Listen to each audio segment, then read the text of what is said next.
Então, participa do programa com a gente, manda pra cá sua sugestão de reportagem, denúncia flagrante. É só enviar uma mensagem de áudio ou de vídeo pro nosso WhatsApp no 992258767, que a gente mostra aqui ao vivo a sua reclamação, a sua denúncia, a sua sugestão de reportagem. Entra também aqui, ó, nossa página do Facebook, interage com a gente, lá você fica por dentro de todas as informações detalhadas, número de telefone, endereço.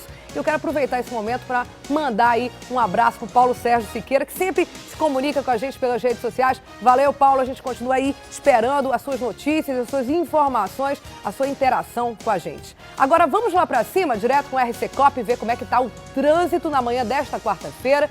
O Adeilson, inclusive, vai falar de trânsito, mas tem agora há pouco uma ocorrência também de trânsito, né? Vamos falar de tempo e de trânsito. Fala lá, Adeilson, bom dia. Oi, Dani, bom dia para você, bom dia para o papai, para a mamãe, para todo mundo que acompanha o Manhã no Ar nesta quarta-feira. De tempo assim, bastante aberto, pelo que tudo indica, o sol mais uma vez, o astro rei vai predominar pelo dia de hoje. Nós vamos lá para baixo, porque o Alex Gomes, que é o nosso repórter cinematográfico, vai mostrar agora em detalhes uma situação que a gente acabou flagrando aqui bem em frente ao Aeroclube, nas proximidades aqui da rodoviária da capital do Amazonas, uma colisão envolvendo este ônibus, aí este coletivo, e aparentemente ali atrás um carro de autoescola. E os dois carros colidiram aqui, bem próximo aqui do Aeroclube, em frente ao Aeroclube. O Alex Gomes abre um pouquinho para mostrar que é perto desse elevado aqui, inclusive é saindo da Constantino Nery no sentido bairro, para quem sabe, vem da Constantino Nery em direção ali à Cidade Nova, por exemplo, em direção a Torquato Tapajós, aí o condutor já vai ter que ter um pouco de paciência devido a esta colisão envolvendo este coletivo e um carro próximo aqui ao Aeroclube. Inclusive ali ao lado a gente vê alguns passageiros, né, do transporte coletivo ali, ó, esperando, estavam dentro do ônibus. O próprio motorista também está sentadinho ali ao lado do coletivo, esperando exatamente aí a situação se desenrolar. A gente chama a atenção, inclusive, Dani, do Manaus 3, que sempre está conosco, a Carmen, enfim, todo o pessoal que sempre trabalha diariamente, de forma afinca, para essa situação aqui, ó. Essa colisão aí já atrapalha o trânsito para quem vem do centro da Constantino Nery em direção a Torquato Tapajós. O trânsito só complicado, porque a gente sabe que no sentido centro-bairro, neste momento, nesta hora, o trânsito não é tão intenso, mas já fica bastante sim complicado para quem, por exemplo, sai da Constantino Nery em direção a Torquato Tapajós, devido a esta colisão que aconteceu quase embaixo aí a este elevado que dá acesso ali para Maripiranga Monteiro, em frente ao Aeroclube, aqui na saída da Constantino Nery em direção a Torquato Tapajós, na manhã desta quarta-feira. Atenção, Manaus Trans, para essa situação. Dani. Adeilson, pelo que a gente consegue ver daqui, pela pintura, pelo menos, a impressão que a gente tem é que seria um carro de autoescola, é isso? Exatamente, é a impressão que a gente teve aqui de cima, inclusive o comandante Robson também comentou isso, o Alex Gomes. Aparentemente nós não temos aqui uma precisão, Dani, mas no olhar mesmo assim, bem de cima, a gente observa que aparentemente, até porque tem uma faixa ali ao lado deste carro, e aparentemente é um carro realmente de autoescola. Não temos a certeza, mas devido às faixas ao lado deste carro, aparentemente é sim ali um carro de autoescola que colidiu com este coletivo aqui em frente ao Aeroclube, no sentido Zona Norte de Manaus, bem no início aqui da Torquato Tapajós, para quem vem da Constantino Nery. E aí vem um alerta, né, Deilson? A gente sabe, pelo que a gente está vendo pelas imagens agora, não é um acidente de grandes proporções, na verdade deve ter dado uma encostada, né, como a gente costuma dizer aí, não chegou a nem danificar o ônibus, talvez o carro, por ser menor, tenha danificado. E a gente sabe que em situações como essa, a orientação das autoridades de trânsito é realmente retirar os veículos, né? Não tem muito o que discutir, quem bate atrás está errado, a gente sabe pelo Código Nacional de Trânsito é necessário guardar uma distância mínima do carro da frente, que vai aumentando essa distância conforme a velocidade vai aumentando, a distância tem que ficar maior também para dar tempo de frear. E uma batida como essa, sem grandes proporções, sem ninguém ferido, ninguém lesionado, a indicação realmente das autoridades é retirar os veículos, porque o transtorno que causa o trânsito olha só, a gente já vê aí o finalzinho, né, da Constantino Nery completamente engarrafado, olha só. A gente tem aí acredito eu, por volta de 300 metros, talvez 200, 300 metros de engarrafamento, desnecessário, porque é uma batida simples, sem ninguém ferido, sem danos materiais graves, inclusive a perícia não vai em casos assim, a gente já sabe, e não tem aí por que esses carros serem mantidos assim. O mais correto seria retirá-los, né? Sem dúvida, a coerência, né, Dani? A gente observa aí que, inclusive, atrapalha bastante o trânsito, porque é um encontro ali para quem vem da Torquato Tapajós e vai fazer o retorno para, de novo, retomar o contato com a Torquato Tapajós. E aí, neste ponto, tem também o condutor que sai aqui da Costa de Unera em direção à Torquato Tapajós.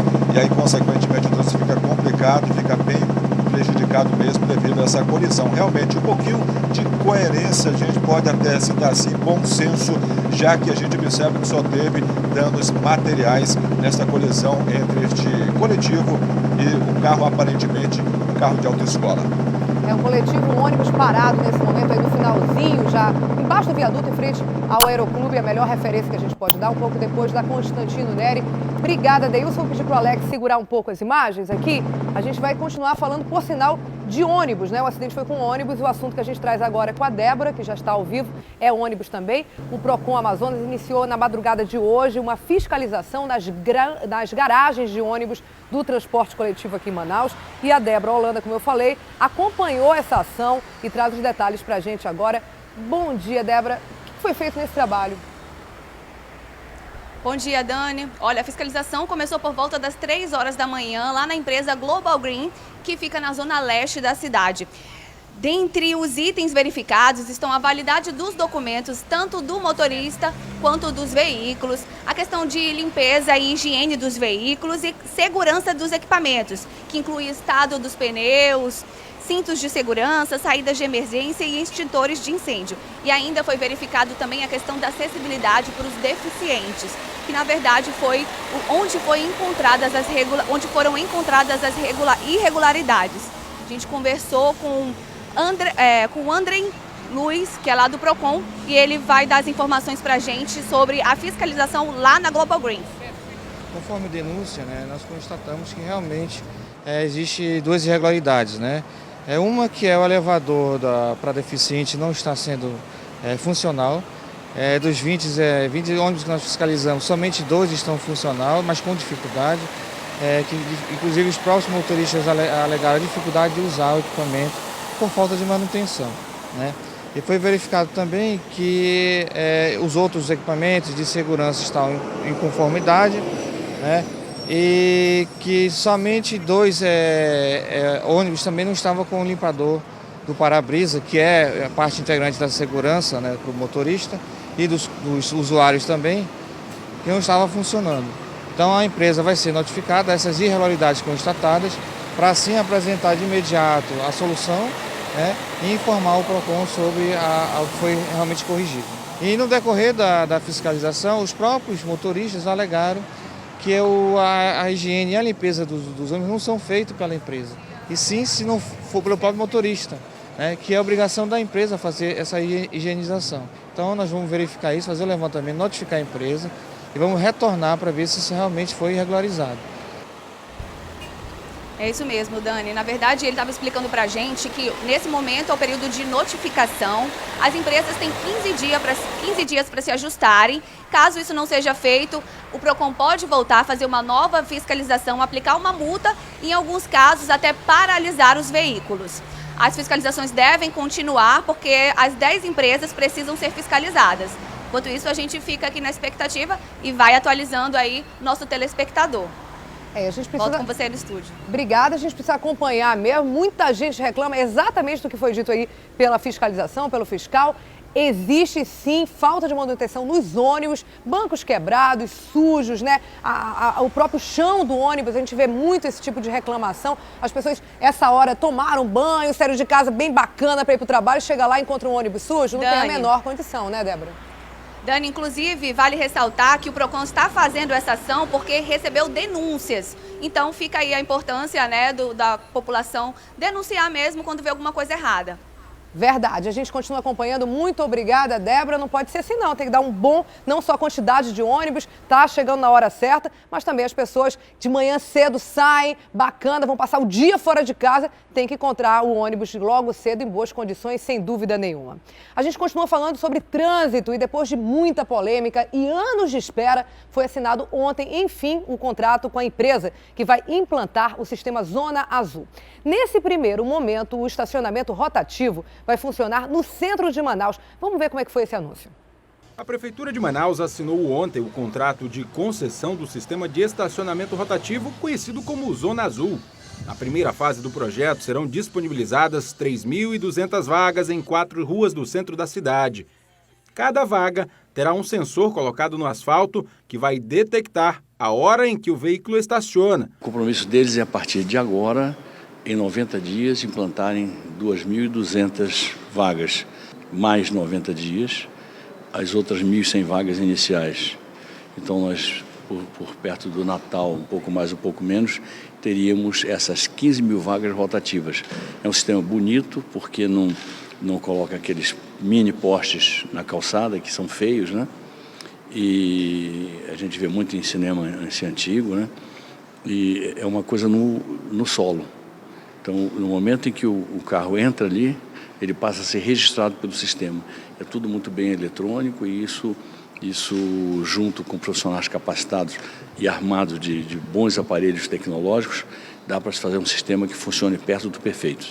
O motorista que tiver interesse em usar uma das vagas terá que utilizar um cartão disponibilizado pela concessionária, que poderá ser recarregado via internet. E você sabe em que ruas vai funcionar aí o projeto da Zona Azul? Vamos ver então agora como deve ser feita essa distribuição de vagas lá no centro da cidade. As vagas do Zona Azul serão implantadas dentro do seguinte perímetro: Lourenço da Silva Braga, Avenida Joaquim Nabuco, Rua Ramos Ferreira, Rua Luiz Antoni. O sistema de estacionamento rotativo irá funcionar nos seguintes horários: de segunda a sexta, de 8 às 6 da tarde, sábado, de 8 às 5 da tarde. Aos domingos, não haverá cobrança pelo sistema. Cada vaga da Zona Azul deverá ser utilizada em no máximo 3 horas seguidas. Por cada hora, será cobrado o valor de R$ 2,45.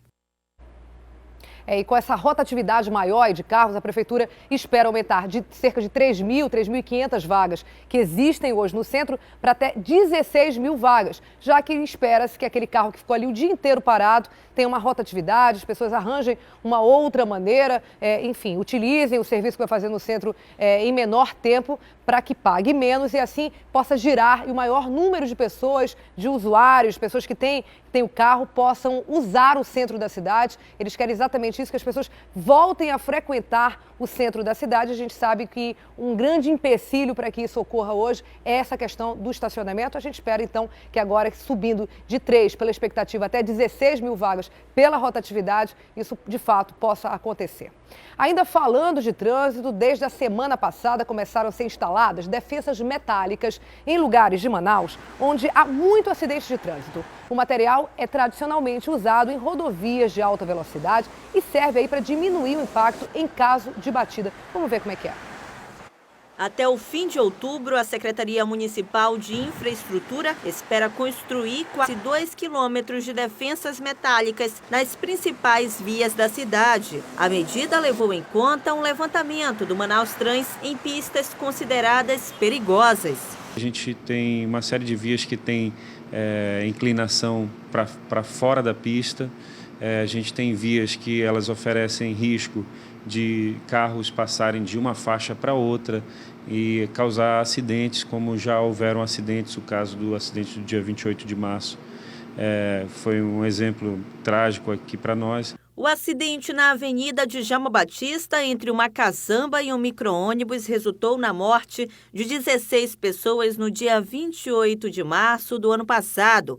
A caçamba estava em alta velocidade, avançou o canteiro central e invadiu a outra pista. De acordo com o subsecretário, com a defensa, um impacto como esse poderia ser evitado. Ela pode receber um impacto de um carro a 80 km por hora com uma tonelagem de pelo menos de 2 toneladas, ou seja, um impacto de 80 toneladas nessa defensa traz o carro de volta para a pista.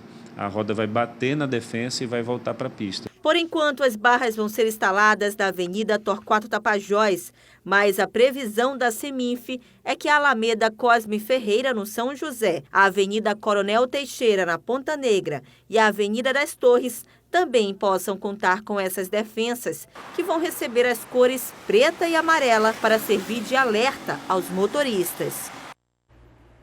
Em Parintins também tem mudanças no trânsito. A empresa municipal de trânsito e transporte do município está fazendo um trabalho mais rígido aí de fiscalização e tem multado motoristas que não estão regularizados lá em Parintins. Vamos ver como é que está a situação de trânsito por lá. A Polícia Militar fiscaliza documentos, uso do capacete e habilitação, mas nem tudo o que diz a lei é colocado em prática, inclusive a cobrança de multas. Por isso, a Prefeitura criou a Empresa Municipal de Trânsito e Transporte, que já anunciou uma campanha educativa. Durante 3 meses, 30 agentes vão estar nas ruas fazendo orientações no trânsito. Não iremos multar ninguém a princípio, sim orientar, porque o prazo que nós pedimos é de 90 dias para que a população que usa transporte possa estar legalizada, cuidar dos seus veículos, dos seus documentos. Aí, a partir de novembro, sim, aí nós já estaremos cobrando aquilo que nós prometemos e para cobrar nós temos que oferecer. Então nós vamos oferecer primeiramente para depois cobrar. A empresa de trânsito vai atuar em parceria com o Detran.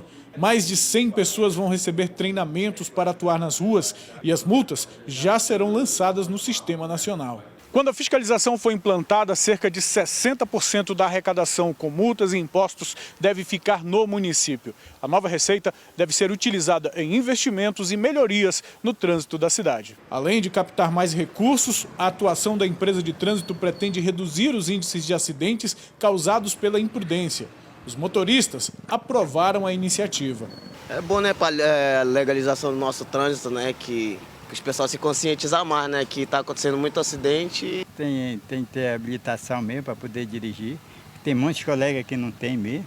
Aí eu vou lhe dizer, meu amigo, aí vai favorecer o nosso trabalho, principalmente o nosso taxista, que tem pessoas que não respeitam os sinais de Parintins. Que bom que tem esse trabalho em Parintins. A gente pensar a cidade do interior, não tem tanto problema de trânsito, não é verdade. Parintins hoje é o segundo maior número de população do estado do Amazonas, está em Parintins, são mais de 100 mil habitantes e já tem sim um problema de trânsito agravado pela quantidade de bicicleta. Então, em todo o território nacional, é preciso respeitar as leis de trânsito, inclusive em Parintins. Então, parabéns aí pela iniciativa para tentar ordenar ali o trânsito na ilha Tupinabaranda. Agora, vamos voltar a ver como está o trânsito. O Adeilson, nesse momento, está sobrevoando o centro da cidade, onde vai receber, conforme foi anunciado ontem, o projeto Zona Azul, né, de rotatividade de estacionamento. São 90 dias para que ele seja implantado, contado a partir da data de ontem. É isso, Adeilson? Onde é que a gente está agora? Nós estamos aqui mostrando, Dani, a Joaquim Nabuco, que assim como também a Avenida Ramos Ferreira, a Rua Luiz Antoni, a Lourenço da Silva Braga, né? A Joaquim Nabuco também vai ser uma das ruas aqui do centro de Manaus que vai receber a faixa azul aí pelos próximos 90 dias. O sistema, inclusive, de estacionamento rotativo irá funcionar nos horários de segunda a sexta-feira, das 8 às 18, sábado de 8 às 17 e domingos não há, por exemplo, cobrança, né, pelo sistema. Então, a gente mostra aí a Joaquim Nabuco, que é uma das ruas que vai receber a Zona Azul pelos próximos meses. E a gente só ressalta que realmente o estacionar aqui no centro de Manaus vai custar R$ 2,45 por hora a partir de outubro. Então é bom que o condutor realmente fique atento, alerta para essa situação, para a implementação da faixa azul. E a gente mostra aí nas imagens do Alex Gomes a Joaquim Nabuco, que é uma das ruas que vai receber exatamente o projeto a partir de outubro. Adeilson, essa hora ainda são 6 horas e 49 minutos, quase 6h50. E a gente sabe que essa hora ainda é cedo, ainda tem muito estacionamento, a gente vê ali bastante vaga disponível. Uma realidade que daqui a pouquinho, daqui a 1 hora, daqui a 1 hora e meia, é totalmente diferente.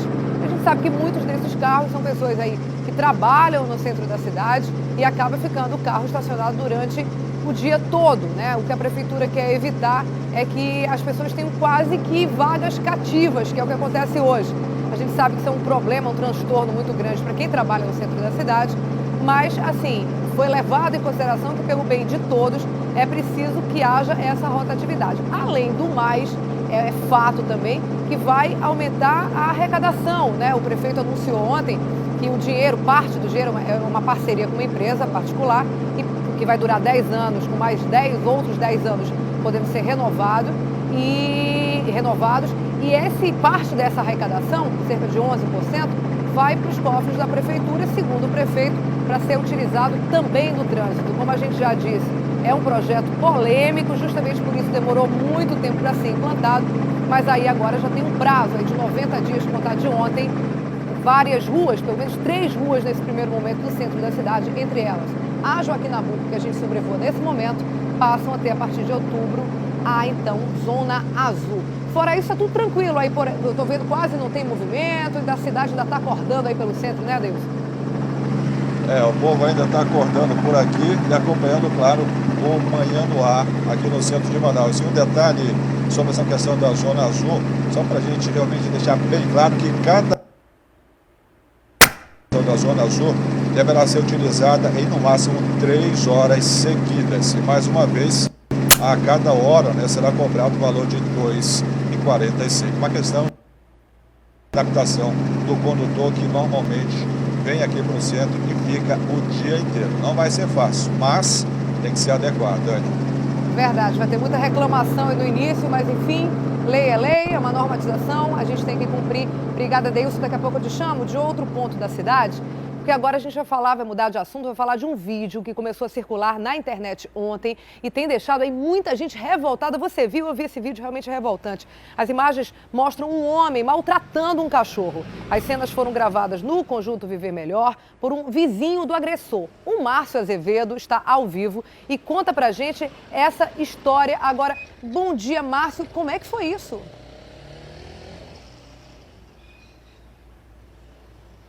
Bom dia, Dani. Bom dia a você que já está conosco. Olha, isso aconteceu no dia 5 do mês de julho.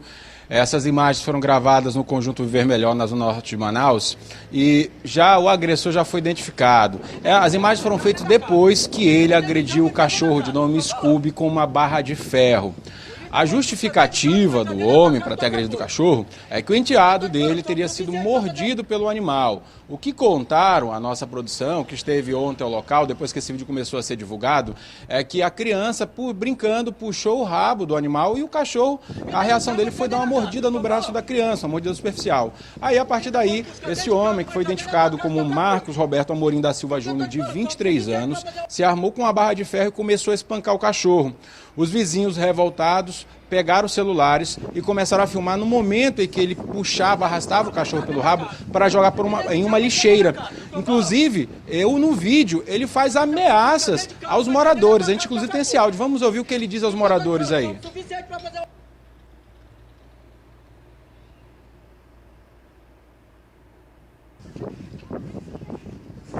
Se me denunciar, vou entrar dentro da casa. Se me denunciar, vou entrar dentro da casa. A gente vê que o homem agride, né, joga o animal lá, Dani. Vou entrar dentro da tua casa e tocar fogo.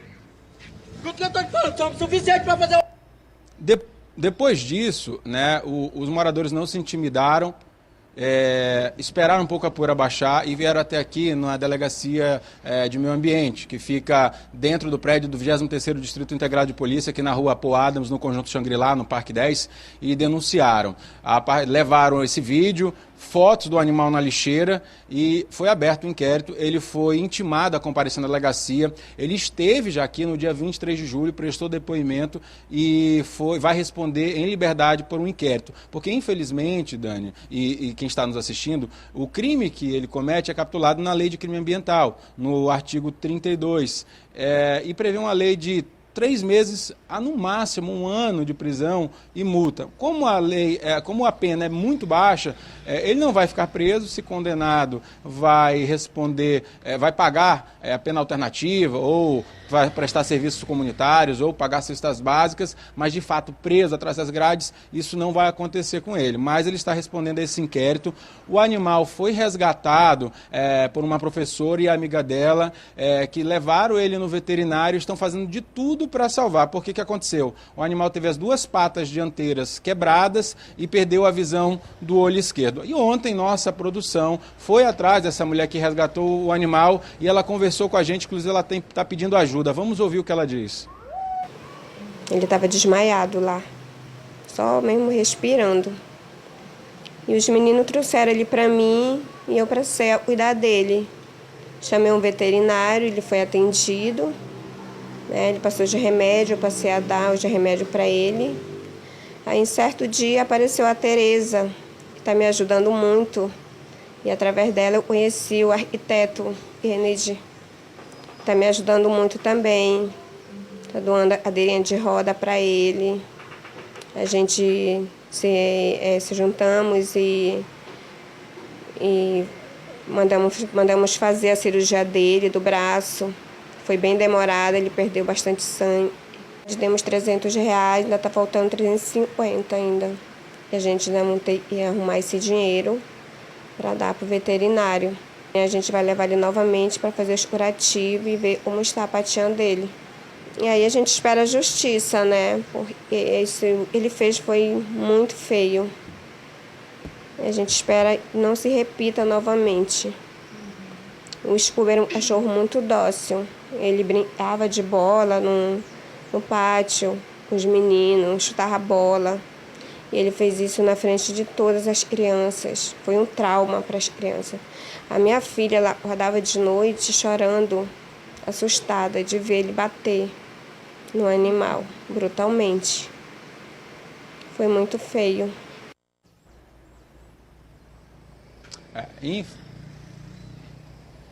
Infelizmente, a justiça que ela pede como a gente disse, a lei é muito branda, está capitulada na lei de crimes ambientais, de 3 meses a 1 ano de prisão, mas ele vai responder. E o que os defensores, inclusive aqui o pessoal da Delegacia de Meio Ambiente, orientam? Para que, se você, cidadão, presenciar algo do tipo, agressão a animal, faça como foi feito. Filme, chame alguém para testemunhar, mas filme mesmo, ou fotografe a agressão e imediatamente vá a uma delegacia e denuncie. Porque por mais que a pena seja branda, essa pessoa vai responder criminalmente, fatalmente vai ser condenada e vai deixar de ser réu primária. Ou seja, a lei vai ser feita, porque infelizmente a lei aqui no Brasil para esse tipo de crime é assim.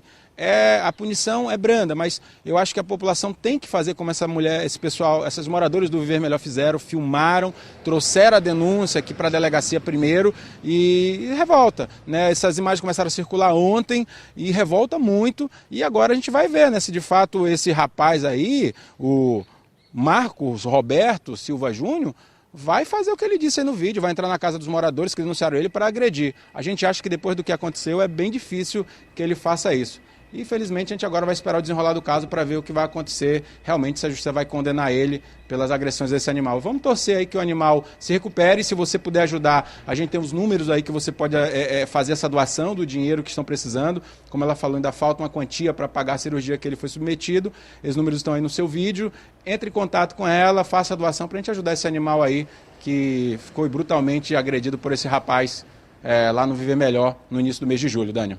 Obrigada, Márcia Azevedo, pelas informações. As imagens realmente são revoltantes, a gente não mostrou todas, a gente mostrou parte das imagens. Existem imagens que circulam pela internet, esse cachorro já jogado na lixeira. Realmente são imagens muito fortes, degradantes e que chocam a gente pela brutalidade. A gente espera que sirva de exemplo para que outras pessoas não cometam atrocidades como essa com um animal. E aí o papel das redes sociais em ajudar a divulgar situações como essa, que seja educativo para que as pessoas não cometam esse tipo de crime, porque, embora brando, como o Márcio falou, é classificado como crime ambiental, a gente sabe que é revoltante a gente ver um animal submetido a esse tipo de agressão. Vamos conversar agora com o Wilson Lima e com o Newton Correia, direto do estúdio da Rádio A Crítica. Eles estão lá ao vivo na 93.1 e agora falam com a gente também no Manhã no Ar. É isso, meninos? Bom dia, Daniela. Bom dia, tudo bem? Tudo bem.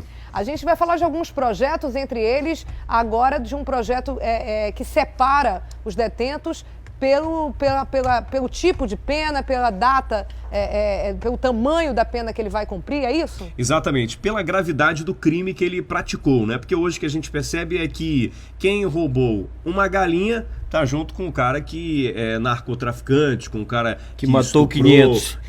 Exatamente. Então, é um projeto de lei que foi aprovado ontem pela Comissão de Constituição e Justiça da Câmara Federal e agora segue para a sanção presidencial. O que acontece? Hoje, ou pelo menos deveria ser assim, são separados aqueles presos provisórios e os já condenados, aqueles que já tiveram o seu processo em transitado e julgado. E agora a proposta é fazer com que quem cometeu um crime mais grave, um crime hediondo, por exemplo, seja separado de quem cometeu um crime com ameaça à vida, por exemplo.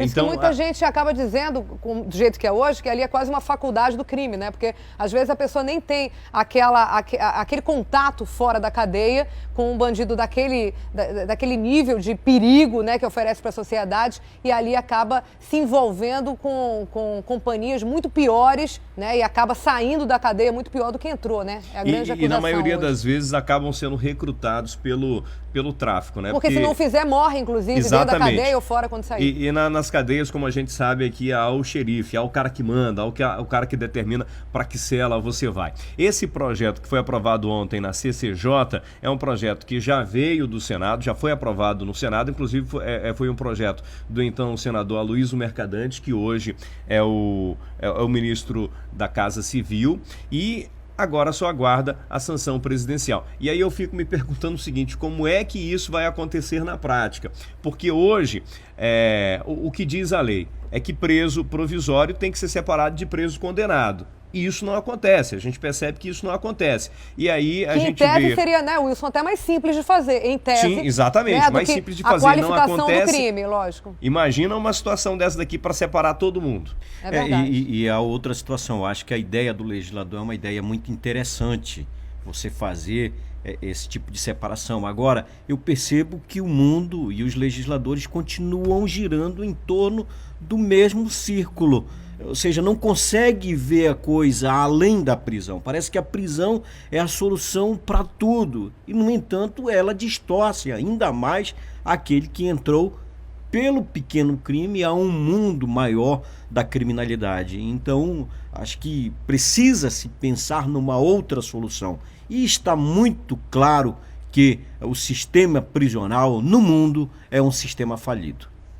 Sem dúvida nenhuma, mas com certas, com ressalvas, né? Sim, de serem ainda piores em alguns lugares do mundo, entre eles o Brasil. E dentro do Brasil também, a nossa cidade, infelizmente, a gente sabe que a Comissão de Constituição e Justiça já veio várias vezes. Também o CNJ também já veio várias vezes aqui fiscalizar penitenciárias. E não é assim da boca para fora, a gente está falando por falar, não. Está em relatórios isso que a gente tem, do caso ali da Vidal Pessoa, é considerada a cadeia pública uma das piores, né? Ou já foi, pelo menos, uma das piores aí do Brasil em termos de superlotação, de estrutura, uma cadeia muito antiga, do fim do século XIX, né? E aí, uma situação humilhante. É humilhante, degradante realmente para qualquer ser humano. O que mais a gente tem aí? Fala aí com a gente, Newton Correia. Você tem informações aí também de mudanças, é isso? Eu tenho um projeto interessante que foi apresentado ontem pela deputada estadual Alessandra Campelo na Assembleia Legislativa do Estado, que toca num assunto que hoje muita gente está praticando, e a gente vê isso lá na Ponta Negra, por exemplo, o calçadão da Ponta Negra cercado de gente fazendo atividades físicas, e ela apresentou ontem um projeto que vai dar polêmica aí. Esse projeto prevê o seguinte, que o profissional de educação física hoje possa entrar nas academias, auxiliar aquelas pessoas que vão para a academia, mas que eles também não paguem por uma taxa extra cobrada pelo dono da academia. A gente daqui a pouco vai conversar com ela, convidei agora há pouco a deputada Alessandra Campelo para participar aqui da rádio, explicar melhor esse projeto, para ver também qual é a reação dos donos das academias, né? E o fundamento legal, né? Porque, na verdade, em tese, é uma relação comercial de iniciativa privada. Até que ponto o Estado pode interferir? De qualquer jeito, vai funcionar, né? De qualquer jeito, ali está havendo uma estrutura, né? De luz, de energia, de equipamentos. Quer dizer, o profissional, ele está usando a estrutura da academia. Eu me pergunto se isso numa relação normal de, enfim, sublocação, de comércio, algo tranquilo da iniciativa privada. Estou curiosa também em saber, depois você avisa pra agora, gente o que ela diz. eu ouço muita reclamação dos personagens de que a taxa que seria cobrada é uma taxa muito alta, né, pelos profissionais, e aí que sobraria muito pouco. Inclusive, até por profissionais da própria academia, às vezes o profissional trabalha meio turno para a academia e no outro turno ele trabalha como personal. E aí a pessoa que está indo malhar, além de pagar a academia, paga o personal. E desse valor que ele paga o personal tem que pagar uma taxa para a academia. Por outro lado, também você vai na academia e não encontra esse profissional com facilidade, né? Aí sim, eu acho que o poder público deve intervir, porque é uma questão que a gente sabe que, pela legislação, o profissional tem que acompanhar, sim, os alunos. É exatamente o caso do farmacêutico nas drogarias, né? Tem que ter o profissional habilitado para fazer essa orientação, da mesma maneira o profissional de educação física. Agora, eu não sei até que ponto essa questão de custo, valor, pode intervir. Queria até ouvir depois detalhadamente qual é a ideia aí da deputada. Que mais, meninos? Bom, a gente estava falando aqui sobre a capa do Jornal A Crítica de hoje e também ouvindo aqui os nossos ouvintes sobre as contradições, né? O governador José Mello quer mandar água para o sudeste e o nordeste do país, enquanto a gente não consegue colocar essa água na zona leste. Que já foi bastante, enfim, facilitado com o PROAMA, né? Se a gente for comparar de 10 anos atrás, assim, o PROAMA, realmente, a implantação dele facilitou muito o acesso. Eu estive, inclusive, aqui pelo Manhã no Ar, entrevistando lá na sede do PROAMA, como é que é feita essa distribuição, mas a gente sabe que ainda há muito o que melhorar, inclusive em termos de qualidade, há muita reclamação da população, mas, de repente, é uma alternativa econômica para o Estado, não? É uma alternativa que ainda precisa não apenas discutir a viabilidade técnica, mas todo a complexidade do tema, porque a água que a gente recebe aqui, ela está apenas passando pela cidade de Manaus, pelo estado do Amazonas. Ela tem ali os vizinhos que já podem se manifestar, e há muitos se manifestam quando trata de Rio Amazonas. Estou falando de relação internacional. Então, é um negócio aí que pode realmente mexer, já que fornecer água significa gerar renda, gerar riqueza, mas também precisa se discutir quem são os donos dessa água. É verdade. O dono da água, a gente sabe, é a União, né? Na verdade, a água é um bem da União. Obrigada, então, Wilson e Newton. Até amanhã, meninos. Até lá. Até amanhã. Tchau, bom programa aí na 93.1. Eles estão ao vivo lá. Se você for sair de casa daqui a pouquinho, aproveita e sintoniza na 93.1. Olha só, a gente estava falando da manchete do jornal A Crítica. Hoje, a gente sabe, a manchete é: Amazonas tem água para vender. A reportagem fala sobre um anúncio aí, como a gente comentou, do governador José Mello, sobre o projeto para abastecer estados do Sudeste e do Nordeste com água tirada do Rio Amazonas. E quem conta pra gente mais detalhes aí desse destaque, dessa manchete do jornal A Crítica, é a Aruana Brianês.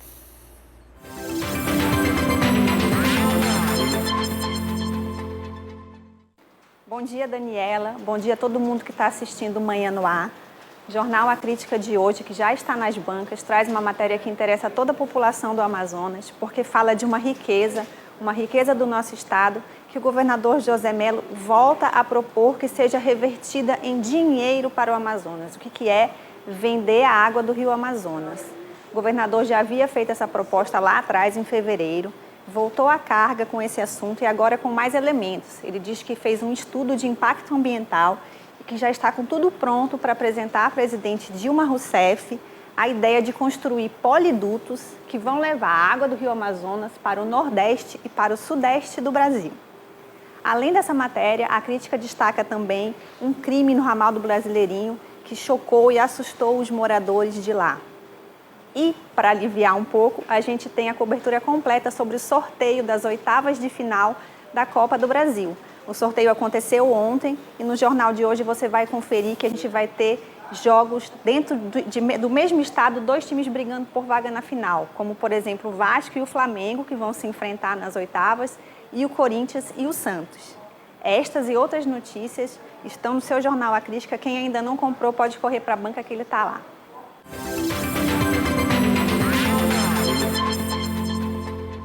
Obrigada, Luana Brianese. Agora vamos voltar lá para cima, para o RC Cop, que já está sobrevoando outro ponto da cidade e mostra agora para a gente está na bola da Suframa, é isso, né, Deilson? Viemos mostrar o trânsito aqui da zona sul da nossa cidade, bastante intenso. Nós passamos também ali pela Bola do Coroado, por lá também o trânsito está bastante intenso. A gente sobrevoou a Bola da Samsung também e agora chegamos aqui na Bola da Suframa para mostrar que realmente o trânsito nas 3 bolas, bastante intenso, mas fluindo principalmente aqui na zona sul. Por aqui passam muitos veículos que saem ali do Distrito Industrial, que vem mais especificamente ali da Avenida Buriti, passando também o condutor que vem da General Rodrigo Otávio.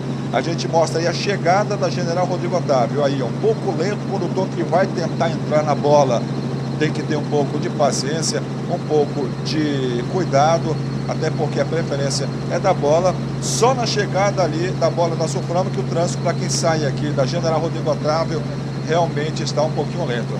Mas em outra parte, na extensão mais precisamente aqui da General Rodrigo Otávio, a gente observa que nos 2 sentidos, como o Alex Gomes, que é o nosso repórter cinematográfico, mostra bastante tranquilo por enquanto na manhã desta quarta-feira, de tempo muito aberto, de sol bastante forte sobre a nossa cidade. Nós estamos mostrando neste momento o complexo viário aqui do 40, que inclusive é uma boa opção para quem sai ali do Japim, principalmente nas proximidades ali da Secretaria Estadual de Educação e também para quem vem, por exemplo, da Avenida Buriti e não quiser seguir direto, pode pegar aqui, por exemplo, para evitar quem vai normalmente ali para Silves, pode subir o viaduto aí para tentar cortar caminho e evitar ali o trânsito do fluxo da Bola da Suframa e seguir diretamente para a Avenida Silves. A gente já mostra aqui o outro ponto, ainda também na General Rodrigo Otávio, o trânsito por aqui já bem mais intenso, se a gente comparar com aquele ponto que dá acesso ali para a Bola da Suframa, por aqui depois da Universidade Federal do Amazonas, pela General Rodrigo Otávio, até que o trânsito bastante tenso, mas fluindo na manhã desta quarta-feira. 7h12, o Adeilson, Alex, o comandante Robson mostrando aí pra gente como é que tá o trânsito na Rodrigo Otávio, tudo tranquilo por enquanto, quer dizer, existe, lógico, uma retenção perto da Universidade Federal do Amazonas, como já é de se esperar, né, o trânsito nessa área geralmente é um pouco mais complicado, mas hoje está até bem tranquilo em relação a outros dias. Obrigada, Deilson. A gente volta daqui a pouco com você de outro ponto da cidade, mas vou pedir para o Alex segurar um pouquinho a imagem, porque eu vou chamar a Débora de novo. O Tribunal de Justiça do Amazonas iniciou essa manhã o mutirão Maria da Penha. Essa semana, a ação é para acelerar processos que estão em andamento referentes à violência contra a mulher. A Débora Azevedo tem mais detalhes desse trabalho para a gente. Como é que é, Débora? Quem pode procurar? Como é que deve fazer? Qual é o objetivo deles? Conta para a gente os detalhes. Bom, quem vai dar esses detalhes pra gente é a Cíntia de Freitas, que é a coordenadora do mutirão que está aqui do meu lado, mas, como você mesma falou, o objetivo é dar uma acelerada nesses processos e nesse período do mutirão vão acontecer algumas audiências e julgamentos de réus cujas vítimas são mulheres. Bom dia, Cíntia, obrigada pela sua participação. A gente queria entender mesmo qual é o objetivo do mutirão nessa semana. Quem pode participar e quais são os serviços oferecidos lá? Bom dia.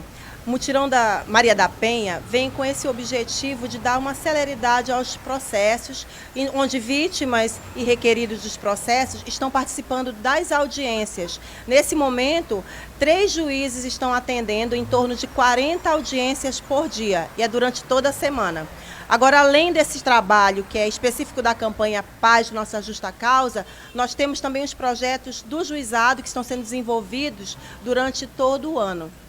Bom, falando ainda do mutirão, quem pode procurar o mutirão e quais são os serviços oferecidos lá? Precisa ir com algum tipo de documentação específica? Bom, as pessoas que estão sendo atendidas no Mutirão Maria da Penha, elas só precisam levar a medida protetiva, identidade, CPF e comprovante de residência. E as pessoas que vêm da comunidade ou pessoas que foram convidadas para participar das ações coletivas, elas só precisam levar a sua identidade. Vão ser orientadas pela equipe em palestras nos projetos que a gente já vem desenvolvendo, que é o Vítima Nunca Mais, trouxemos o material aqui para a Daniele, o Vítima Nunca Mais e o Autor Mude a Sua História. Agora, ainda falando do mutirão, onde é que está acontecendo? Onde que as pessoas podem procurar? Bom, o mutirão está acontecendo nos 2 juizados especializados em combate à violência doméstica e familiar contra a mulher. Um fica na Zona Leste, que é o primeiro juizado, e o segundo juizado no bairro do Educandos. Bom, agora, todo ano vocês também desenvolvem alguns projetos voltados para essa questão da violência contra a mulher, não é? Exatamente. Nós até aproveitamos esse espaço aqui da mídia para pedir a colaboração dos delegados dos DIP da cidade de Manaus. Nós temos um projeto chamado Maria Acolhe.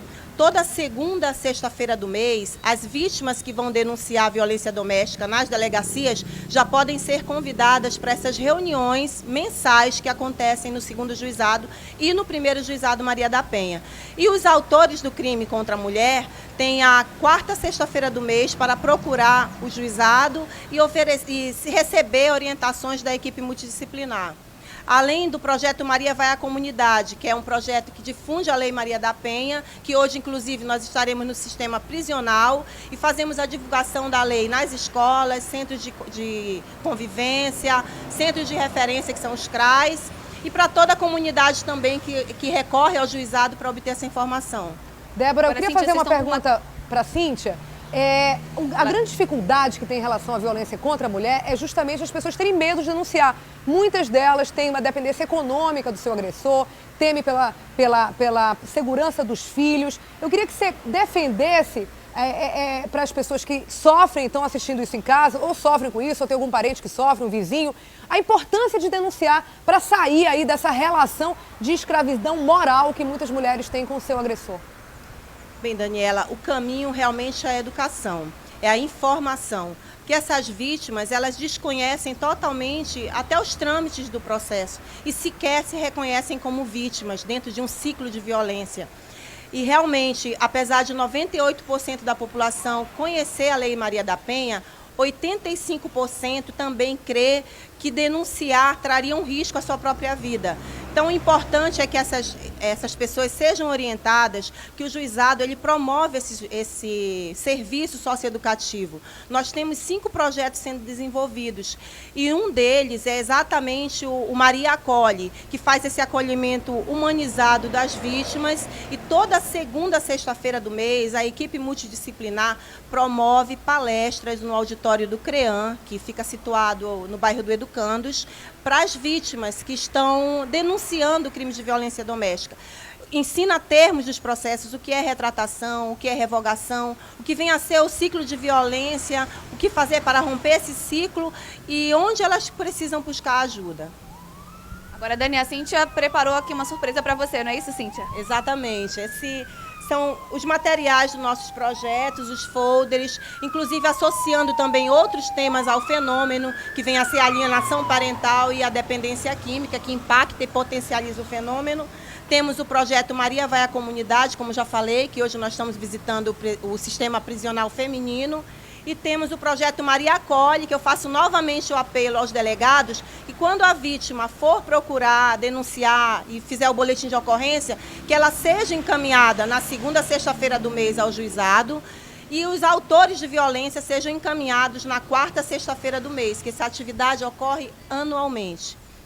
Ok, a Cíntia está aqui com material para entregar para você, dando inclusive uma camiseta. Quero sim, adoro o presente, sobretudo o livro, esse é extremamente útil, vou ler, ajuda a gente sim, sem dúvida nenhuma no programa, a gente tem que estar bem informado para repassar essa informação. Muitíssimo obrigado, vou pedir para a Maria, que está aí pertinho da Débora, daqui a pouco trazer para mim, a gente mostra aqui esses presentes também. Obrigada, Cíntia, parabéns pelo trabalho, a sociedade realmente requer esse tipo de iniciativa, brigadíssima. E a você também, Débora Holanda, muito obrigada, até mais.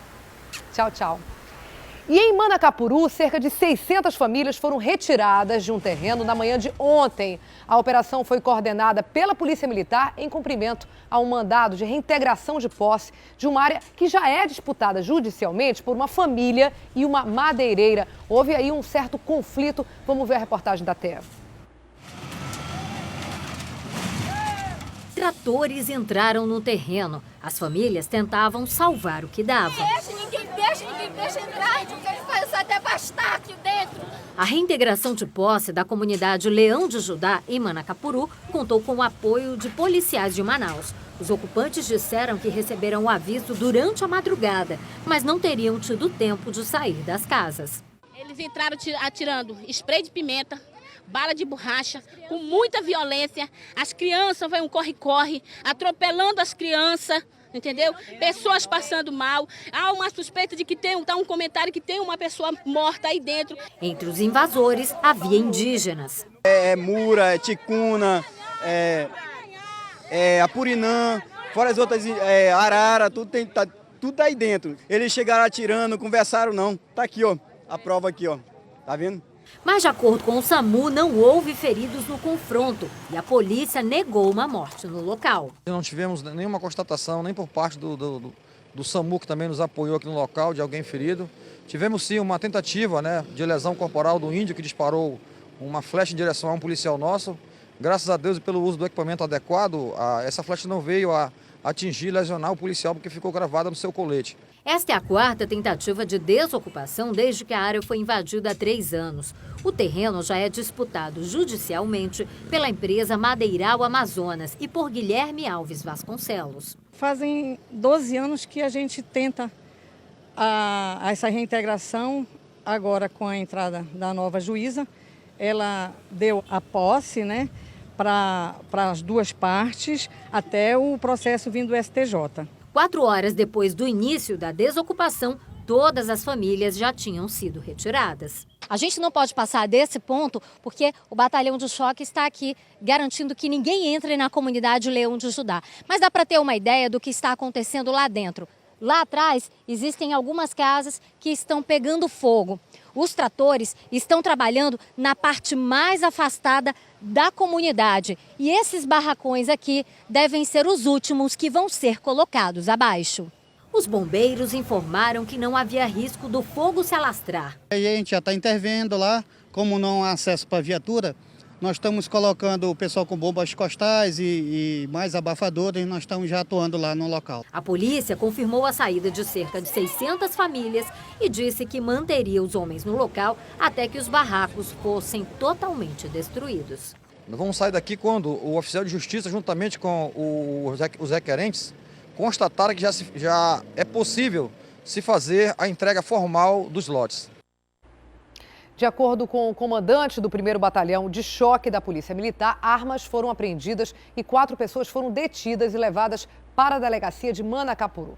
Agora vamos mudar de assunto. Moradores de áreas alagadas dos bairros Presidente Vargas e São Jorge, em Manaus, começaram a receber os últimos kits do SOS Enchente. 3.000 famílias vão ser beneficiadas aqui na capital. Mais de 870 famílias cadastradas no programa fizeram fila neste trecho da Avenida São Jorge para receber ajuda da última fase do SOS Enchente. O trânsito chegou a ficar lento no local durante toda a manhã.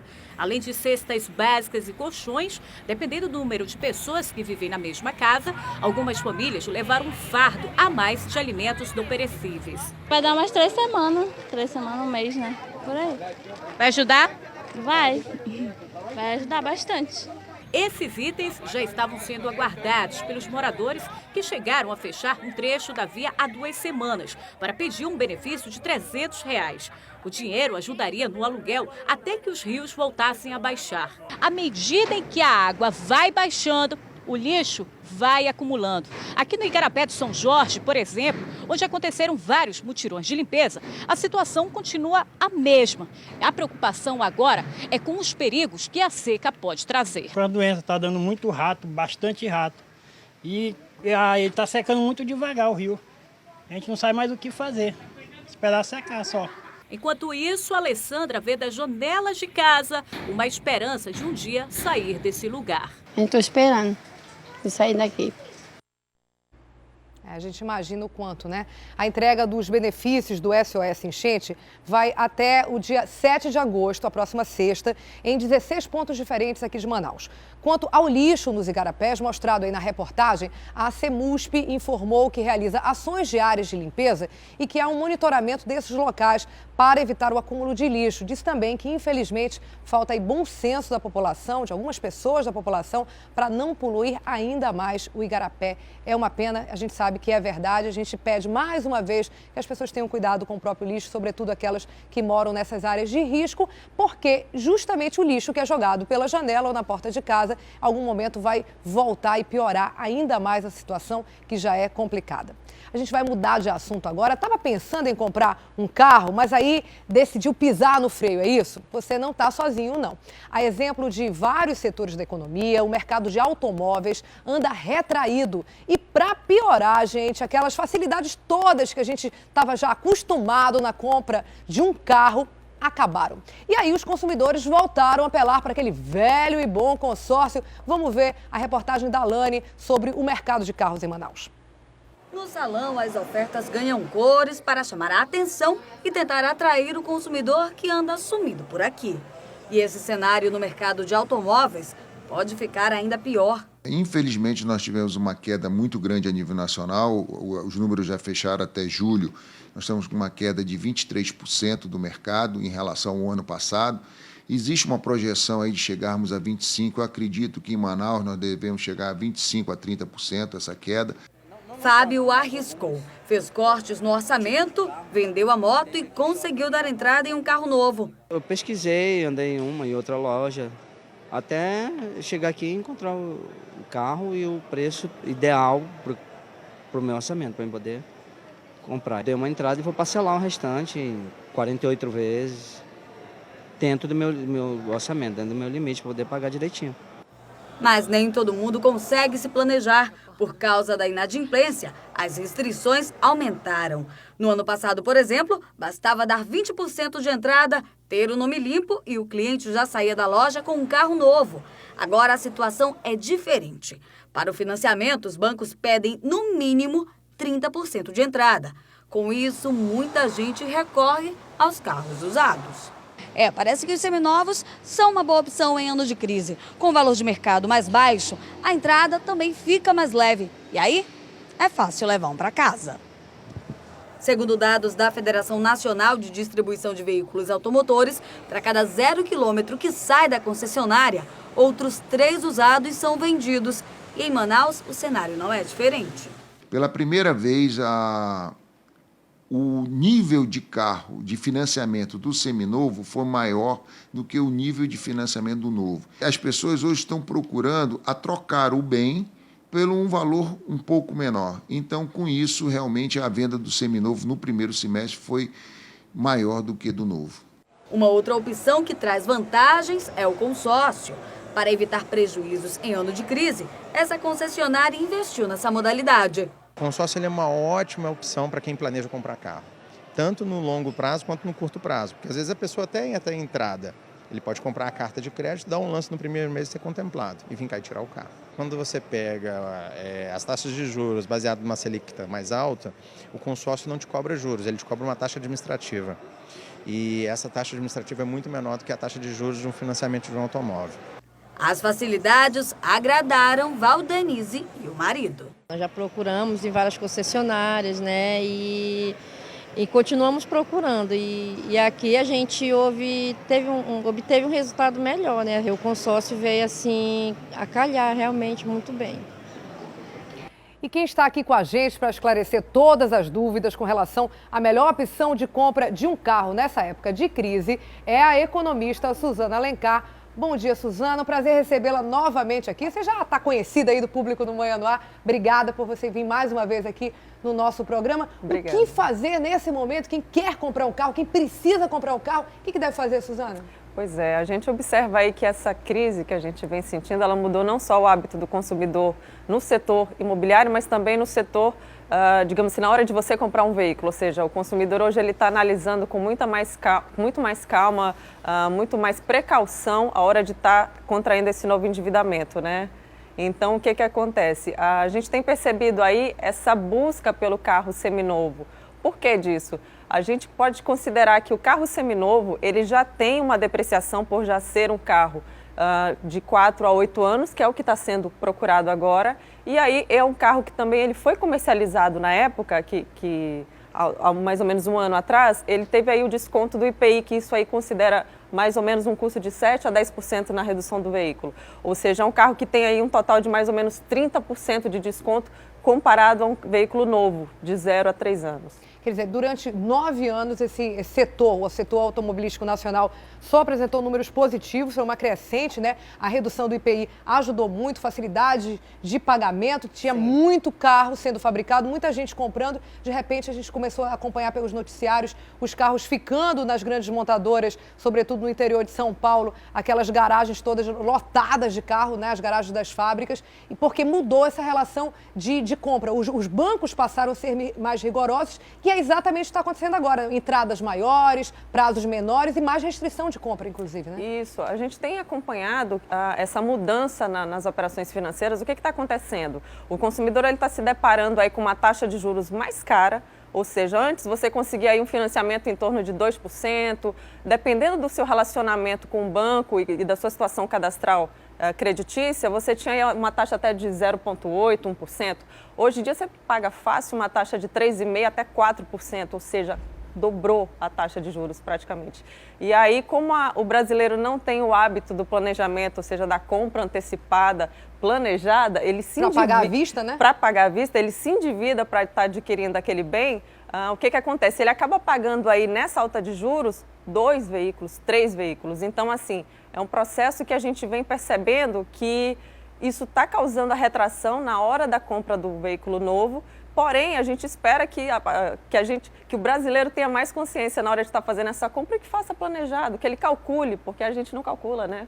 Quer pagar só o valor da prestação, mas não calcula o total. É aquela frase conhecida, vamos ver se cabe no bolso, né? E você acaba não vendo o pacote final em 4, 5, 6 anos, às vezes, o financiamento, o quanto sai, às vezes você paga 2 carros ou mais do que isso, Sim, né? Facilmente. E o que acontece? Nesse período de promoção, a gente tem que ficar também, o consumidor tem que ficar também muito atento às pegadinhas do mercado, ou seja, compre com uma entrada reduzida ou compre com juros. O que acontece? Hoje em dia você consegue subsidiar uma taxa, ou seja, ter uma taxa melhor de juros se você fizer um pagamento de pelo menos 60% do veículo. Aí sim, você tem um poder de barganha para estar conseguindo uma taxa diferenciada. Só que procure saber qual é o valor total da taxa que você vai estar pagando na hora desse financiamento. Ou seja, não é só aquela taxa que o banco te fala, você vai pagar 3%. Eu quero saber qual a taxa que o banco vai estar me cobrando para abrir meu crédito, para fazer meu cadastro, o total. Ou seja, peça essa planilha de prestações e some para saber quanto que você vai estar pagando esse veículo no total. É um custo embutido que a gente não consegue enxergar, né? Vem camuflado. Agora a gente preparou aqui na tela, olha só, vendas de veículos, a queda em julho agora foi de 21% em relação a julho do ano passado. E a gente dá 3 opções, então, carro zero, consórcio ou seminovo. Se a pessoa está precisando de um carro, bateu, aumentou a família, enfim, precisa de um carro. Qual das 3 opções? Antes do precisa do carro, você planejou a compra do carro? Ou seja, você está podendo comprar esse carro agora? Se você está podendo, você fez um planejamento e você tem um recurso guardado para estar comprando esse carro, ok, compre o novo à vista, sem dúvida, é a melhor opção. Porque você vai estar comprando com desconto, você vai estar pagando menos juros, mesmo sendo à vista, sempre tem uma taxa de cadastro, né, que o consumidor paga. Porém, se você não pode estar comprando esse veículo à vista, tente poupar o máximo possível para você dar uma entrada maior e compre o seminovo. Porque hoje em dia o seminovo ele já tem um desconto da depreciação e ele anteriormente ele já foi comercializado também com a redução do IPI, ou seja, ele tem mais ou menos 30% de desconto do veículo novo. E se você conseguir comprar esse seminovo com uma entrada maior de pelo menos 50% ou 60%, melhor ainda. Então, essa é a grande solução.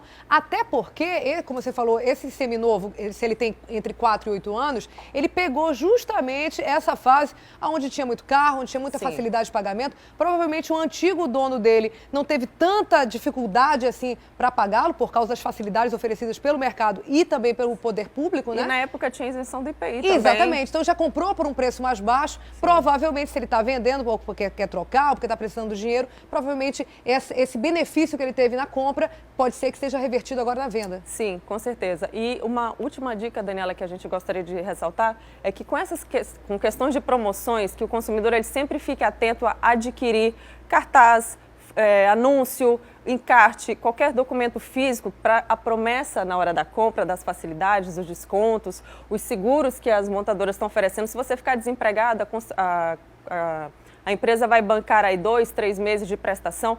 Pegue isso formalizado, ou seja, peça que o vendedor te dê essa proposta de seguro, de bonificação, de desconto, de vale combustível, de isenção de qualquer coisa de emplacamento, peça isso por escrito e leia todas as cláusulas do seu contrato, inclusive a cláusula chamada exclusões. Essa é bem importante. Exclusões, então fique atento ali na hora do contrato. Deve ser aquela que tem a letrinha menor, né? Que é justamente onde a gente não lê. Agora, Suzana, me diz uma coisa. Como saber que, no caso do seminovo, do carro usado, ele está com um preço justo? É pesquisar? Claro, o consumidor ele sempre tem que estar buscando aí, a regra número 1, pesquise, barganhe preço, vai em uma concessionária, vai em outra, vai na terceira, vai na quarta, ou seja, faça essa pesquisa de mercado, não se deixe levar pela emoção, pelo impulso, pela paixão pelo carro na hora da compra. Ou seja, a questão da pesquisa é fundamental, você consegue encontrar aí uma diferença de até mais ou menos de 10, 15% muitas vezes de uma revenda para outra, ou seja, fora as facilidades que, na hora da compra, a revenda pode estar te oferecendo, como essas isenções que a gente acabou de falar, porém, sempre lembrando que você deve estar sempre respaldado e não ficar com essas promessas só verbais, sempre por escrito. E, às vezes, comprar talvez um carro com menos, enfim, acessórios, né? Um carro mais barato, mais à vista, do que um carro mais sofisticado no seminovo, porque existe, inclusive, esse risco, né? De você alçar um voo maior do que o seu bolso pode pagar. E esse carro mais seminovo acaba sendo mais caro do que o carro novo. Claro, com certeza. Os acessórios sempre contam. Convidativos, né? Muito, né? As pessoas se deixam levar por isso. Mas assim, a questão na hora da compra do veículo é sempre você fazer a compra planejada, compre o veículo de acordo com o seu orçamento, não parcele o máximo para caber no seu orçamento. Ao contrário, faça a conta de quanto esse parcelamento vai estar custando o total no final, quando você for quitar esse veículo. E principalmente não compre longo prazo. Lembra que veículo deprecia, a não ser que você consiga com a montadora a questão da garantia, tem montadora oferecendo garantia de até 5 anos, ótimo. Porém, se não for isso, compre o veículo em um prazo menor, 24 meses, 36 meses, porque após esse período o carro começa a dar problema, aí você vai ter custo de manutenção e na hora da revenda seu carro já vai estar depreciado e você vai estar devendo a prestação ainda. Então, muito cuidado na hora de estar fazendo financiamento, se possível, fazer um financiamento mais curto com uma entrada maior. Muito obrigada, Suzana Alencar, economista, que já é velha conhecida nossa, a gente está 5 Obrigada. meses aqui no ar e há 5 meses a Suzana vem com essas informações assim tão precisas e que ajudam tanta gente. Obrigadíssimo, Eu que Suzana. agradeço. E até a próxima. Até a próxima. E o governador José Mello anunciou um novo pacote de obras para o Prosamin. Os investimentos devem beneficiar moradores de vários igarapés aqui da capital. O prazo para a conclusão dos trabalhos é daqui a 2 anos e meio. Vamos ver esse anúncio. Todo ano é assim. Quando o verão começa, o governo lança o pacote de obras. A conclusão do Prosamin lá da bacia do São Raimundo, do Educandos, que vai permitir que você saia do Distrito Industrial vá até a Manaus Moderna. Intervenção aqui no Prosamin do São Raimundo. Em pequenas bacias, como por exemplo lá do bairro da União, a questão lá da Sharp, do Igarapé da Sharp também, não é? Do São Sebastião. Tudo foi orçado em 852 milhões de reais. A maior parte dos recursos dos projetos de infraestrutura da Secretaria de Desenvolvimento Regional e Metropolitano vai ser investida aqui, no Prosamin da Bacia do São Raimundo. No total, são 400 milhões de reais. Desses, apenas 120 são do governo do estado. Os outros 280 milhões vêm do BID, o Banco Interamericano de Desenvolvimento. O estado não teria condições financeiras de bancar uma obra desse porte, né? Essas intervenções todas que eu falei ainda há pouco vão somar 825 milhões de dólares. Nós estamos falando em 3 bilhões de reais. O estado não tem isso aí. Mas o estado tem como dar a sua contrapartida, não é? O BID entra com uma parte e nós entramos com a contrapartida. Na oportunidade, o governador falou sobre a crise hídrica que o país atravessa e voltou a sugerir a transposição de água do rio Amazonas. A saída para o Brasil do ponto de vista hídrico é levar água da foz do Amazonas para o resto do Brasil, né? E 1% só, é coisa ínfima, é insignificante, considerando o bem que esse 1% dessa água vai fazer para o Brasil. E servidores do INSS do Amazonas aderiram à greve nacional e desde segunda-feira pararam as atividades em algumas agências e postos de atendimento aqui na cidade. A paralisação tem incomodado, claro, os contribuintes que precisaram dos serviços da Previdência, foram até esses locais e, lógico, não encontraram. Quem procurou as agências de atendimento do INSS precisou ter paciência. E hoje a gente demorou para mais de 30 minutos para ser atendido aí nesse local. Outros contribuintes nem chegaram a ser atendidos e tiveram que voltar para casa. Eu vim atrás do meu benefício e nada. Tem que agendar de novo. Já estou com 20 dias aí que eu fiz perícia. E não mandaram dizer que está crítica, eu vim aqui, eles disseram que não pode fazer nada. Porque estão em greve? Porque estão em greve. Os funcionários públicos do INSS aqui do Amazonas aderiram à greve nacional, deflagrada há 28 dias. A principal reivindicação é reposição salarial de 27% e a incorporação de gratificações na aposentadoria, que hoje nós perdemos 50% do salário, chegamos a perder a 50% do valor de salário na aposentadoria. Até o momento, os principais postos afetados são os que trabalham com aposentadoria e pensão, auxílio-doença e perícia médica e outros benefícios como salário e maternidade. De acordo com o sindicato, a greve só será suspensa caso haja uma proposta do governo. O limite quem dá é o governo Dilma, que tem que negociar, que tem que sentar para negociar e tem que apresentar uma proposta decente aos servidores do INSS Amazonas. Em um comunicado oficial, o INSS declarou que os contribuintes assegurados não serão prejudicados quanto ao recebimento dos benefícios. Para quem não conseguiu ser atendido, o reagendamento pode ser feito por telefone no número 135. Infelizmente, a greve aí dos servidores do INSS continua hoje, mas em compensação, depois de 11 dias parados, os funcionários dos Correios voltaram a trabalhar ontem. Os carteiros decidiram encerrar a greve após a empresa ter atendido a pauta de reivindicações da categoria. Com destaque aí para a realização do concurso público nesse ano, contratação emergencial de mão de obra temporária e compensação dos dias parados e entrega da carga acumulada, que deve ser aí normalizada até o fim dessa semana. A empresa não informou a quantidade de correspondências que estão em atraso. Mesmo com o fim da greve, aqui os trabalhadores dos Correios de todo o Brasil estão em negociação com a direção geral da empresa lá em Brasília para tentar um aumento salarial para a categoria. E o Tribunal Regional Eleitoral inaugurou mais um posto para o cadastramento de biometria. A unidade foi instalada na Arena da Amazônia. Lembrando aí que o processo é obrigatório para todos os eleitores. O novo posto tem 40 guichês para atender os eleitores e é o segundo maior da capital. A meta, segundo a presidente do Tribunal Regional Eleitoral, é facilitar o acesso da população. Até agora, apenas 200 mil pessoas fizeram a biometria, o que representa menos de 20% dos eleitores. No entanto, é muito importante nós darmos prioridade ainda esse ano, porque nós queremos concluir a biometria de Manaus até janeiro de 2016, para possibilitar que possamos fechar a região metropolitana, porque ainda está faltando Careiro da Várzea, Silves e Altazes. O cadastramento biométrico é obrigatório, mas antes de ter acesso ao serviço, é preciso fazer agendamento no site do TRE. No dia marcado, é necessário levar título de eleitor, documento com foto e comprovante de residência. Esse serviço que o Tribunal Eleitoral presta é muito importante para o exercício da cidadania. Nós estamos agora aqui nessa área que será ampliada, naturalmente, quando tivermos as pessoas para operar. E se houver necessidade de abrir em outros pontos que o Estado tenha e que dê conforto às pessoas, também nós estamos aí dispostos a fazê-lo.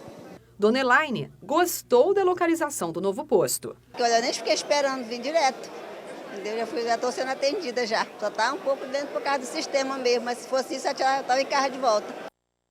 Agora vamos falar de esporte. Depois de conquistar mais um campeonato amazonense de jiu-jitsu, Thaís Souza foi medalha de ouro no Rio Open da modalidade. A partir de agora é treinar duro aí para alcançar novos títulos. No rosto dos pais, o orgulho que eles sentem pela filha. E na mesa, as últimas conquistas da atleta. Thaís Souza tem apenas 16 anos e, apesar de ser muito nova, o currículo da atleta é invejável. O último título dela foi quando ela viajou até o Rio de Janeiro e, no dia 24 de julho, conquistou mais uma medalha de ouro para o Amazonas. Fiz muitas lutas duras no absoluto e na final de todas as categorias eu finalizei, e no final da categoria foi uma coisa muito emocionante para mim, porque foi uma finalização muito bonita. No começo da luta eu fui muito bem, eu dei uma queda e eu fui agindo na luta e consegui fazer uma luta muito bonita, graças a Deus. Mais uma medalha para a coleção de Thaís. A lutadora ganhou 12 amazonenses consecutivos. Isso é fruto de muita dedicação nos treinos e de um talento que Otávio Oliveira enxergou no primeiro contato que teve com ela nos treinos. O biotipo dela é pro jiu-jitsu, né? Ela tem um perfil assim de explosão, né, e velocidade, que no jiu-jitsu é muito importante. Então isso aí, eu vi logo de cara nela isso aí, né, e comecei a trabalhar isso nela, velocidade e explosão, né. E ela conseguiu as vitórias delas assim, dessa forma. Tanta dedicação assim deixa o pai dela nervoso na hora das lutas. Eu fico muito apreensivo, né, mas ela está bem treinada, ela é muito focada nos objetivos delas e só tem nos dado orgulho. Mesmo lutando contra as dificuldades para conseguir patrocínios, ela mira outras competições, algumas internacionais. Agora em setembro, dia 5, eu pretendo lutar o Manaus Open e conquistar novamente. E em maio do ano que vem eu pretendo ir lutar um Mundial na Califórnia. E é um desafio muito grande para mim, eu pretendo ir lá e trazer essa medalha para o Brasil e para o meu estado do Amazonas. Esperamos que consiga o Mundial mesmo, Thaís. E deixe Rony Colles assim, rindo à toa.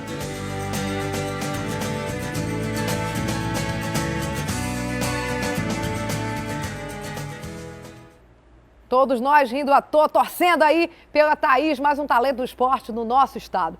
Olha só, nossa produção preparou pra gente algumas informações, notícias pra gente ficar atento nos assuntos do dia. Inscrições abertas para o estágio no Tribunal Regional do Trabalho de hoje até sexta, de 8 da manhã a 1 da tarde, no Fórum Trabalhista, na Rua Ferreira Pena, número 546, terceiro andar. Seção de benefícios. Para concorrer às vagas, o candidato deve estar devidamente matriculado em uma unidade de ensino e cursando, no mínimo, o 6º período de Direito ou o 5º período de Administração. As bolsas auxílio são no valor de R$ 800 para estágio com carga horária de 4 horas e R$ 1.200 para estágio com 6 horas de carga horária, além de auxílio transporte. O que mais a gente tem para ficar atento nesta quarta-feira?